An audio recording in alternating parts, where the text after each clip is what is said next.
নমস্কার বন্ধুরা, আমি চলে এসেছি মঞ্জিস কিচেনে। আজকে আপনাদের জন্য নিয়ে এসেছি দারুণ সুস্বাদু একটি খাবার, সেটা হলো নারকেলের তক্তি ও নাড়ু। তো নারকেল দিয়ে যে কোনো রেসিপি কিন্তু অনেকেই ভালোবাসেন, আর নাড়ু বলতে তো সবাই পাগল।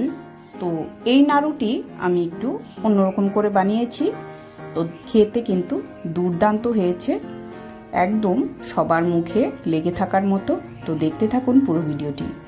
এবার আমি নিয়েছি 1 ভাগ নারকেল কুড়িয়ে নিয়েছি, এখানে নিয়েছি গুড়টা আখের গুড় নিয়েছি, একটু কেটে নিয়েছি। এবার গ্যাস অন করে কড়া বসিয়ে দিয়েছি। এবার কড়াতে আমি 1 কাপ পরিমাণ জল দিয়ে নেব। এখানে আমি দিয়ে নেব কেটে রাখা গুড়। জলটা একটু ফুটে এলে গুড়টাকে দিয়ে নিলাম। এবার গুড়টা একটু নাড়িয়ে চাড়িয়ে আমি একটু মিশিয়ে নেব। এই গুড়টার কিন্তু একটা বিশেষত্ব আছে, এটা হলো বালতি গুড় বলে থাকে আমাদের আসামে। এই গুড়টা দিয়ে নাড়ু মোয়া পাকাতে কিন্তু বেশ ভালো হয়, খেতে কিন্তু দুর্দান্ত লাগে এই গুড় দিয়ে। তো আপনারা চাইলে চিনি দিয়েও কিন্তু এই নারকেলটাকে তৈরি করতে পারেন। তো আমি আজকে গুড় দিয়ে তৈরি করে দেখাবো। তো এবার নারকেল কুড়াটা আমি দিয়ে নিলাম, দিয়ে তারপর ভালো করে মিশিয়ে জাল করে নেব।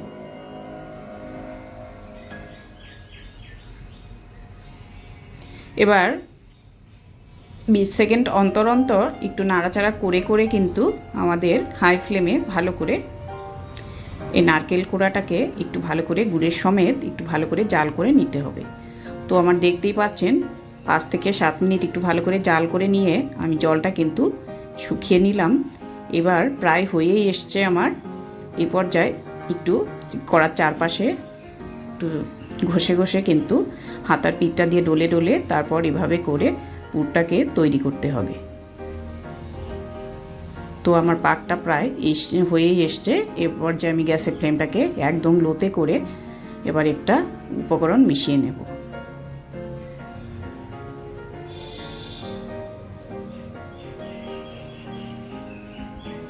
আমি নিয়েছি চিড়েটাকে কাঠখোলায় ভেজে নিয়েছি, শুকনো খোলায় 1 কাপ পরিমাণ চিড়ে হবে আমার এখানে। তো এই চিড়েটাকে একটু ভালো করে মিশিয়ে নিলাম। এতে করলে কিন্তু এই নাড়ু বা তক্তির স্বাদটা কিন্তু একটু মুচমুচে টাইপের হয়, খেতে কিন্তু দুর্দান্ত লাগে। তো এভাবে করে ভালো করে আরও 1 মিনিট আমি ভালো করে মিশিয়ে নেব। এভাবে হাতার পিঠটা দিয়ে একটু ডলে ডলে তারপর কিন্তু আমাদের মিশিয়ে তৈরি করে নিতে হবে। গ্যাসের ফ্লেমটাকে একদম লোতে করে এই পর্যায়ে আমি একটু নাড়িয়ে চাড়িয়ে নেব। দেখতেই পাচ্ছেন পাকটা কিন্তু আমার ভালোভাবে হয়ে এসছে। এই পর্যায়ে আমি দিয়ে দেব কয়েকটা মৌরির দানা। আপনারা চাইলে এখানে এলাচের গুঁড়ো ব্যবহার করতে পারেন, তবে আমি আজকে এলাচের গুঁড়ো দেব না, শুধু মৌরি দিয়েই করব। এখানে কিন্তু একটু বাদাম একটু কাঠখোলায় ভেজে নিয়ে কিন্তু আপনারা ক্র্যাশ করে একটু মিশিয়ে নিতে পারেন, তবে আমি সেটা দিয়েও বানিয়েছিলাম। আজকে কিন্তু আমার বাদামটা ভাজা নেই, রেডি নেই, সেই জন্য আমি এভাবেই তৈরি করব।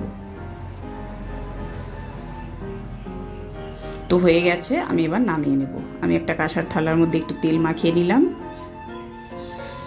এবার পুরটাকে আমি নামিয়ে নিচ্ছি।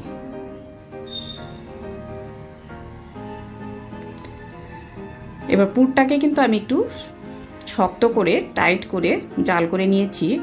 আপনারা চাইলে আর একটু কম রেখেও কিন্তু জাল করে নিতে পারেন, তবে আপনারা যদি চান ঘরে অনেক দিন রেখে দেবেন তবে এইভাবে করে কিন্তু বানিয়ে নিতে পারেন, একটু শক্ত করে জাল করে নেবেন।